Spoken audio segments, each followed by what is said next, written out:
Manipur Wathokki Hourakpham Oiriba Anglo-Kuk War Centenary Gate Kuki Masana Mai Thajaba Oiramle. Kuki Hourakpham miyoi singna thokidaba Anglo-Kuk War gi ningsing khubamni haina sariba gate adu Maitai singna mai thare haiba aranba wafam sandoktuna khoisauna hanba pokhanbaga loinana Maitai singi mathakta landana ba lautuna rambani haiba adu ngasidi mayek senglakle. Indian Army gi makok General Dibedina Manipur gi wathok asi kumsing Englishing ani kunhumdoi gi May 3 Dim Road ki Kangbai da laiba Anglo-Kuk War Centenary Gate mai tharamle haina tonga sandorakpadagi Kuki Hourakpham miyamda khoisaunaba pokhanbaga loinana Manipur gi hatna sunabagi irang asi haurakkhibani haina fauba mamang chahi gi October da News 9 na lauba interview amada fongdokhiba laiki. Social media gi microblogging site X da Dizomit haina mingthonba page amada Anglo-Kuk War Centenary Gate adu Maitai singna kaidaunungda mai thakide adu klappa mafamda Maitai sing lakpa haibadu adugumba numit aduda oithoktabani Kangbai tana lakpa haibadu khudong thiningai oiba amani Kuki Hourakpham miyoi kunlomna Tidim Road baringda laiba monlomgi workshop amadagi amanba tire sing khomgatlaba matungda gate adugi makhongda thamjinduna mai thabani aduga Maitai singda maral sibani maduna maram oiraga langa manaba fibam ama thoklakpaga loinana chamamnaba kaya pokhanbani Kuki singna makhoigi apamba maikaida chatnanaba hotnabani hainasu palli. May 3 dagi haurakhiba hatna sunabagi irang asi kanana karigidamak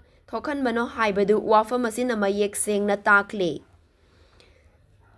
Langa manaba fibam asida miyoi chani ga humfugi punsi mangkhre amadi yum lising kaya ud on kibata natana miyoi lising humfu henbana lanjen naduna wana hinglibani. Wathok asi atamnana Kuki Hourakpham luchingba sing natraga lalhauba sing na sinduna thokhan kibani haibasi mayek senglakli. Ngasi fauba loishinba ngamdana lairiba irang asigi Hourakpham khanglabanina mari lainaba authority na chap chaba thabak paikhatpa matam yaure hai